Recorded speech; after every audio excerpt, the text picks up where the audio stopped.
안녕하세요. 루트 바이블의 유정상 목사입니다. 말씀 정독과 말씀 묵상 훈련을 위한 성경 개관 학교. 뿌리가 튼튼해야 나무가 튼튼하고요. 나무가 건강해야 열매를 많이 맺을 수 있습니다. 우리 신앙도 뿌리가 튼튼해야 신앙의 믿음의 삶이 건강할 수 있고, 또 그래야지만 우리 신앙의 성령의 열매를 많이 맺을 수 있죠. 우리 뿌리를 건강하게 하는 성경 말씀 묵상 훈련, 루트 바이블 우리 시작하도록 하겠습니다. 오늘은 특별히 여호수아 본문을 살펴보도록 하겠습니다. 자, 여호수아 개관을 살펴보면은요, 여호수아 제목은 여호수아입니다. 여호와는 구원이시다. 신약으로 따지면 예수님의 이름과 같죠. 기록 연대를 보면 첫 번째 사사, 여호수아 다음 책이 사사인데, 첫 번째 사사인 온니엘 시대 이후에 쓰여졌고, 또 통일 시대 이전에 쓰여졌다. 사사기의 시대에 쓰여진 걸로 볼 수 있습니다. 배경으로 본다면 연대는 1406년에 요단강을 건넌 것으로 우리가 알 수 있고요. 1400년도에 분배 작업이 일어났고, 여호수아는 그 뒤 한 10년 후에 1390년 정도에 죽은 것으로 우리가 알 수 있습니다. 가나안의 문화 그리고 종교를 살펴보면 굉장히 부도덕하고 음란하고 잔인한 그런 모습을 볼 수 있습니다. 특별히 종교 의식 같은 경우는 매우 잔인하기도 하고요. 음란한 그런 모습을 볼 수가 있어요. 그냥 도덕적으로 타락하고 천박한 모습이었습니다. 그래서 새롭게 정착할 이스라엘이 이러한 타락한 문화에 오염되지 않기 위해서는 가나안 원주민을 완전하게 멸절할 필요가 있었던 것입니다. 우리 레위기 18장 말씀과 출애굽기 말씀을 보면 주님께서 이스라엘 백성들에게 먼저 미리 말씀하셨어요. 레위기 18장 말씀 보면 결단코 자녀를 몰렉에게 주어서 불로 통과하게 하지 말라. 이것은 인신제사, 우리 사람을 불태워서 드리는 그런 제사의 모습을 볼 수 있고요. 여자와 교합함 같이 남자와 교합하지 말라. 짐승과 교합하여 자기를 더럽히지 말라. 내가 너희의 앞에서 쫓아내는 족속들이 이 모든 일로 인하여서 더러워졌고 땅도 더러워졌으므로 그 땅도 스스로 그 거민을 토하여 내느니라. 출애굽기 23장 말씀을 보면은요, 이렇게 이야기합니다. 그들이 너로 내게 범죄케 할까 두려움이라. 네가 그 신을 섬기면 그것이 너의 올무가 될 것이다. 그리하여서 하나님께서는 이 가나안 땅의 배경들을 살펴볼 때 그러하기에 하나님께서는 진멸하시며, 또 하나님께서 하나님의 약속의 백성들을 그 약속의 땅에 세워 가시는 모습을 볼 수 있습니다. 우리 또한 다음에 기록 목적을 보면은요, 하나님께서 약속하신 그 약속은 반드시 주님께서 성취하신다. 언약에 신실하신 하나님의 모습을 보여줍니다. 또한 오직 하나님의 말씀으로만 승리할 수 있는 우리의 믿음의 삶의 모습을 보여줍니다. 세 번째로 약속의 땅은요, 점령하여서 얻는 땅이 아니라 하나님의 말씀에 순종함으로 얻는 땅이다라는 사실이 그것을 알리기 위한 그런 목적이 있습니다. 여호수아 본문 성경 말씀을 보면서 몇 가지 오해들이 좀 있어요. 그것은 뭐냐면 여호수아 본문을 이용을 하면서 여호수아 본받아 앞으로 가자, 뭔가 여호수아의 그런 리더십을 주제로 아주 이렇게 설명해 나가는 부분들이 있어요.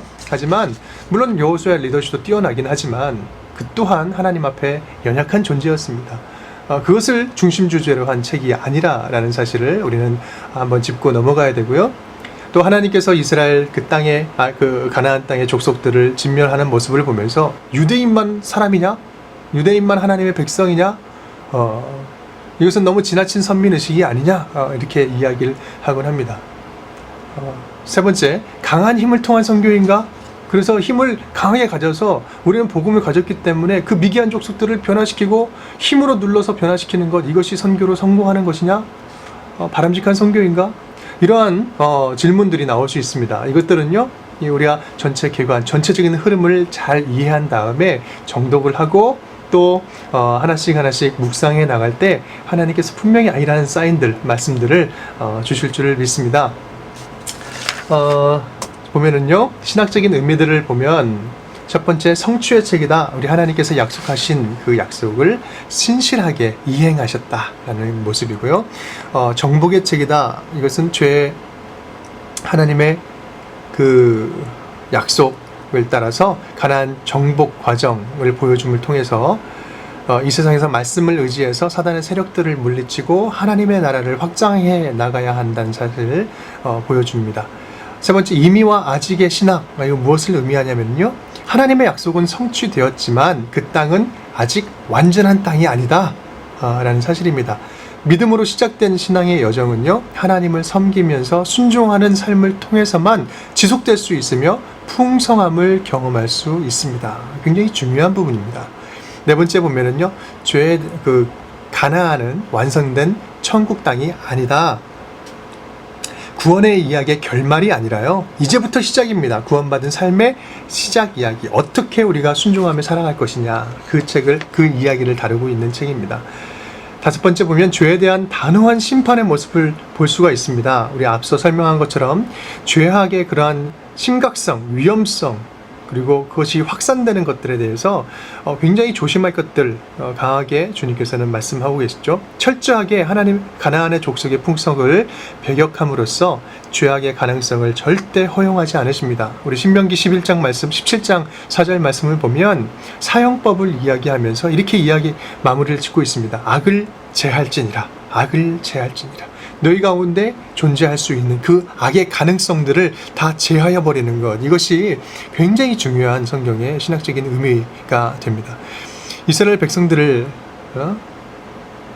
이 가나안 땅 족속들을 멸절시킨 이유는요, 하나님의 명령에 의해서 이렇게 진행을 한 것이죠. 가나안 족속의 마음의 강팍함, 그리고 죄의 관영함을 하나님께서 심판하는 그런 행위였습니다. 여섯 번째, 땅의 진정한 소유권은 하나님께 있다. 우리 하나님의 약속하신 땅을 이 책에서는요, 여호와의 기업, 여호와의 유업이라고 부르고 있습니다.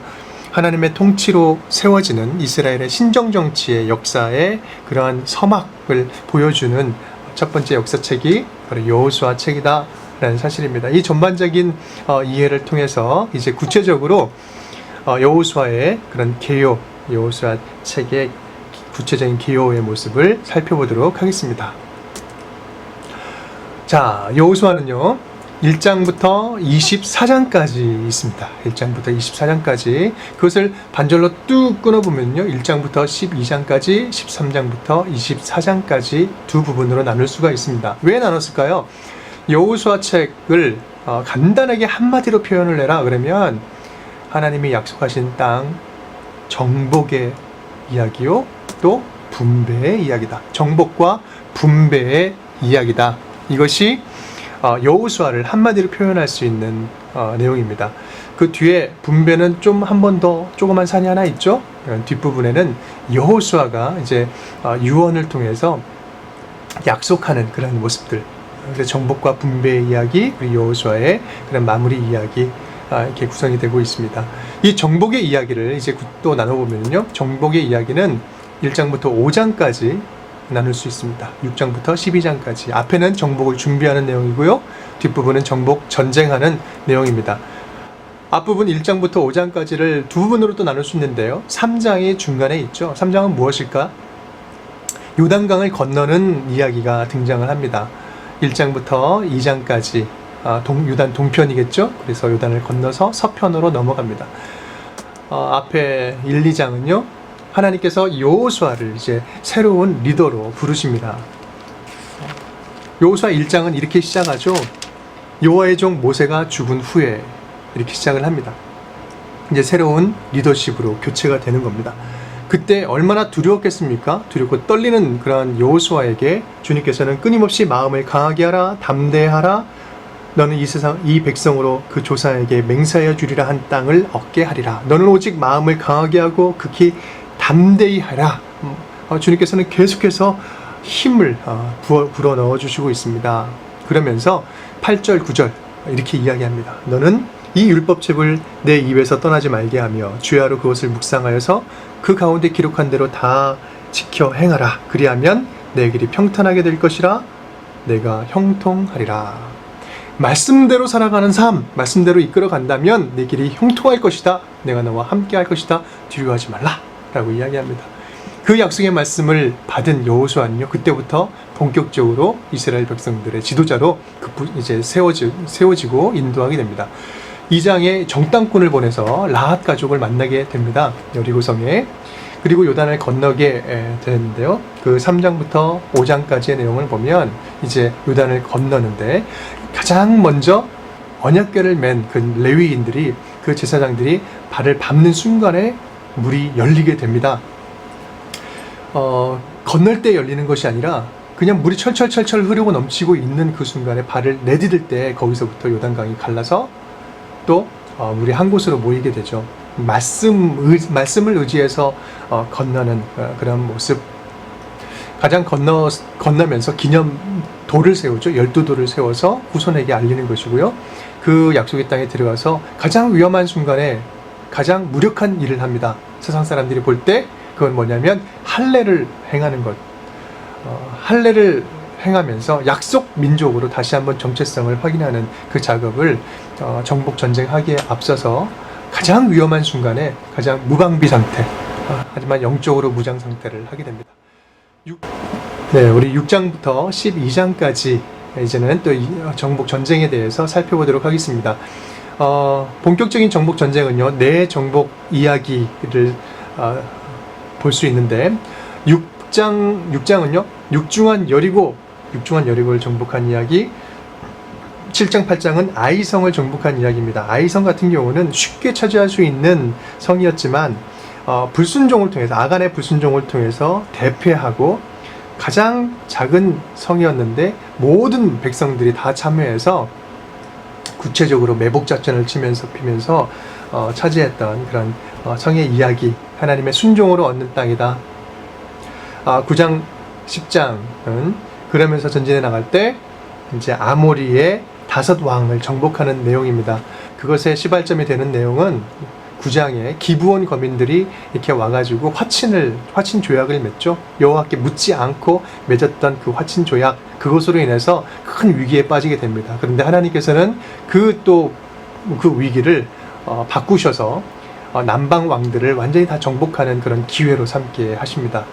11장 12장의 이야기는요, 이제 북방에 있는 그 족속들을 정복하는 내용이 등장을 하고, 총정리 31패왕, 그리고 그 요단 동편의 바사나롯과 시온 왕 이야기를 이야기합니다. 31 플러스 2왕, 이렇게 해서 정복 이야기가 진행이 됩니다. 12장까지 내용은요, 승승장구하면서 이스라엘 전 지파가 함께 싸우는 내용인데, 이것을 전면전이라고 볼 수 있다면, 이후에 이어지는 내용은 이제 각 지파로 나누어서 점령하게 되는, 분배하게 되는 내용이 등장을 합니다. 네, 우리 13장부터 살펴보겠습니다. 13장부터 21장까지 이제 구체적인 지파별로 분배하는 이제 작업들이 나옵니다. 13장 1절 말씀을 보면 이렇게 시작을 해요. 여호수아가 나이가 많아 늙음에 여호와께서 그에게 이르시되 너는 나이가 많아 늙었고 얻을 땅에 남은 것은 매우 많도다. 너는 지금 이제 많이 늙었다. 그런데 아직 하나님께서 주실 땅, 남은 땅은 아직 많다. 그렇기 때문에 이제 구체적으로 지파별로 나누어서 그 땅을 분배하고 나누어서 가지게 된다. 이제 그런 얘기를 하고 있습니다.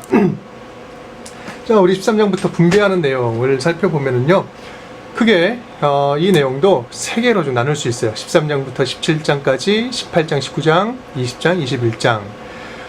지파별로 나누는데 지파들도 성격이 참 많이 다릅니다. 지파마다 성격이 다른데 보면 적극적인 지파들이 있었고요, 반면에 좀 소극적인 지파들이 나타납니다. 그리고 땅의 그 기업을 분배를 받지 않는 그런 레위 지파가 나오게 되죠. 적극적인 지파에는 어떤 지파가 있었을까요? 우리 13장부터 보면 13장에 보면 동편, 요단 동편 지파가 있습니다. 르우벤 지파, 갓 지파, 므낫세 반 지파. 이것은 우리 민수기 32장에 그들이 2지파 반 사람들이 와서 모세에게 우리는 이 동편 땅을 얻겠습니다 라고 이야기를 해요. 그때 모세가 너희는 같은 그런 언약 민족으로 같이 들어가야 된다, 같이 싸워야 된다, 너희들이 어찌하여 너희만 빠지겠냐. 그랬더니 그들은 아니 여기에 우리의 가족들, 우리 양과 소와 나귀들 다 남겨두고 우리도 목숨을 걸고 그 서편 땅, 약속의 땅 함께 차지하겠습니다. 이제 그런 약속을 받게 돼요. 그래서 모세로 하여금 우리 두 지파반은 요단 동편의 넓은 땅을 이제 분배받게 됩니다. 그 약속을 이제 성취하는 거죠. 여호수아는 그 약속을 기억하고 그들 또한 약속을 기억해서 그들보다 먼저 나아가서 요단 서편을 차지하는데 이제 훈을 세우게 됩니다. 14장 15장은요. 다른 지파들 가운데서 가장 먼저 나온 지파 어떤 지파일까요? 그렇습니다. 유다 지파. 가장 장자 지파죠. 유다 지파는 등장을 하게 되는데 보면 유다의 자손, 이때 유다 자손이 길갈에 있는 여호수아에게 나오고 그닛 사람 여분네의 아들 갈렙이 여호수아에게 말하여되 여호와께서 가데스 바네아에서 나와 당신에게 대하여 하나님의 사람 모세에게 이르신 일을 당신이 아시는 바라. 유다 지파가 제일 먼저 나오고요. 그 가운데서도 갈렙이 제일 먼저 앞장서서 이야기를 하고 있습니다. 이 가나안 땅, 가장 무서운, 점령하기 어려운 땅이라고 우리 정탐꾼들이 보았지만 갈렙과 여호수아 두 사람만이 우리 갈 수 있다라고 얘기했잖아요. 그때 하나님께서 네가 밟는 모든 땅은 내게 주겠다라고 갈렙에게 약속을 하셨어요. 그 약속을 여호수아 당신도 알잖아요. 이제 그 땅을 내게 주옵소서. 내가 오늘날 85세인데 아직 나는 강건하니 나의 힘이 그때나 지금이나 일반이다. 그날에 여호와께서 말씀하신 이 산지를 내게 주소서. 당신도 그날에 들으셨거니와 그곳에는 아낙 사람이 있고 그 성읍들은 크고 견고할지라도 여호와께서 혹시 나와 함께 하시면 내가 필경 여호와의 말씀하신 대로 그들을 쫓아내리라. 우리 14장 12절 이 산지를 내게 주소서. 유명한 말씀이죠. 갈렙이 먼저 나옵니다. 그래서 이제 헤브론 땅을 얻게 됩니다. 그 다음에 유다 지파가 얻게 되고요. 그 다음에 16장 17장 보면 유다 지파와 함께 또 주도적인 세력을 가지고 있었던 지파가 있었습니다. 그거는 요셉 지파예요. 요셉은 두 지파의 분깃을 자녀들이 얻게 되잖아요. 우리 에브라임과 므낫세 반지파가 이제 중앙 산지 그 땅을 얻게 됩니다. 그런데요, 유다 지파, 남방의 큰 땅을 얻은 유다 지파에 비해서 요셉 지파는 두 지파임에도 불구하고 좀 작은 지역이라고 생각이 되었어요. 그래서 그들은 이렇게 이야기하죠. 우리는 큰 민족인데 어찌하여 우리에게 한 지파의 분깃만을 허락합니까? 우리에게 더 많은 땅을 주세요 라고 이야기를 합니다. 그럴 때 여호수아는 그렇게 이야기를 하죠. 너희가 큰 민족이기 때문에 스스로 개척해라. 그 산지 사람들이 철병거를 가졌고 강하다 할지라도 내가 능히 그거를 쫓아낼 것이다 라고 이야기를 합니다. 요셉 지파, 그래서 적극적인 다섯 지파, 유다 지파, 요셉 지파, 그 다음에 동편 지파 볼 수 있습니다. 그 다음은요, 이제 7지파가 남았어요. 그때 18장에서 여호수아가 이렇게 이야기합니다. 18장 2절 3절 보면 이스라엘 자손 중에서 그 기업의 분배를 얻지 못한 자가 오히려 7지파라. 여호수아가 이스라엘 자손에게 이르되 너희가 너희 열조의 하나님 여호와께서 너희에게 주신 땅을 취하러 가기를 어느 때까지 지체하겠느냐. 우리 지체하는 7지파가 등장을 합니다. 이때는 이제 하나님의 회막이요 실로로 옮기게 되고 실로에서 제비를 뽑게 됩니다. 한 지파에 3명씩 정탐꾼을 보내서 7지파를 나누어서 얻게 되죠. 이러한 과정을 통해서 보면 하나님이 약속하신 것, 야곱을 통해서 약속하시고 모세를 통해서 약속하신 것들이 이제 약속의 땅에서 구체적으로 성취되는 그런 모습들을 우리는 각 지파에 분배되는 모습을 통해서 발견할 수 있습니다. 자, 그 다음에 20장, 21장은 레위지파의 이야기입니다. 레위지파는 전체 48성읍을 얻게 돼요. 땅을 얻는 게 아니라 성읍과 목초지를 얻게 되는데 그 48성읍 가운데서 6성, 균등한 그런 지역, 동편의 세 지역, 서편의 세 지역에서 도피성이라는 것을 만들어 놓습니다. 그래서 다른 사람들을 부지 중에 실수로 죽인 사람들이 그곳에서 목숨을 부지할 수 있는 기회를 주게 됩니다. 그것이 은혜요, 또 긍휼. 이 땅은 긍휼로 살아가는 것이다. 은혜로 살아가는 것. 우리 레위 지파는 그런 모든 지파에 흩어져서 그 48성읍에서 하나님의 전의 업무를 맡게 되는 것. 그것이 레위 지파가 갖게 되는 역할입니다. 그래서 모든 지파는요, 하나님 하나로, 하나님을 섬기는 그 섬김으로 하나의 하나의 민족이다, 하나님의 백성이다라는 것을 이 레위 지파의 구성을 통해서도 발견을 할 수 있습니다. 마지막 장은요, 마지막 22장에서 24장은 이제 여호수아가 마지막에 유언을 하게 돼요. 이제 너희가 하나님의 약속대로 지금 이 땅을 차지했는데 앞으로 어떻게 살 것이냐? 그래서 순종을 약속받게 되는 거죠. 22장에서 보면 엣 제단이 나와요. 동편 지파 애들이 큰 제단을 쌓습니다. 이것은 너희 후손과 우리 후손이 나중에 한 민족이다라는 것을 싸우지 않게 하기 위해서 증거물로 삼은 것이다. 그리고 23장에 보면 여호수아의 유언이 나오죠. 나와 내 집은 여호와를 섬기겠다. 너희들은 어떻게 하겠느냐? 그렇게 해서 강한 도전을 주고 있습니다. 그리고 24장에서는 세겜에서 언약을 맺게 되죠. 다시는 우리는 다른 민족을 다른 신을 섬기지 않고 우리는 하나님만 섬기겠습니다라는 것을 이제 언약하고 도를 세웁니다. 여호수아의 죽음 사건이 나오고 요셉의 뼈를 세겜에 장사하는 사건으로 하나님의 언약의 큰 흐름, 하나님이 언약을 신실하게 성취하시는 그런 큰 역사를 보여주고 있습니다. 여호수아의 정복과 분배의 이야기, 그리고 마지막 여호수아의 마지막 약속, 다짐 마무리하는 이야기로 여호수아가 마무리하고 있습니다. 자, 지금까지 여호수아의 큰 그림, 큰 구조를 살펴보았습니다. 물론 구체적인 여러 가지 이야기들이 있지만 하나로 일관되는 그런 주제가 있습니다. 그것은 뭐냐면 하나님의 언약의 신실하심, 그리고 이 땅은 정복하여서 인간의 능력으로 정복하여 얻는 땅이 아니라 하나님 말씀에 순종하여서 얻는 땅이다. 그 약속에 순종하며 살아가는 삶이 우리 믿음의 삶이다 하는 것을 보여줍니다. 자, 우리 여호수아의 개관을 여기까지 살펴보았습니다. 조금 더 구체적으로 묵상을 하면서, 그리고 전체적인 맥락에서 잃지 않으면서 하나님의 말씀, 여호수아를 통해 주시는 말씀의 깊은 자리에 들어가기를 바랍니다. 예, 지금까지 함께 해주셔서 감사합니다.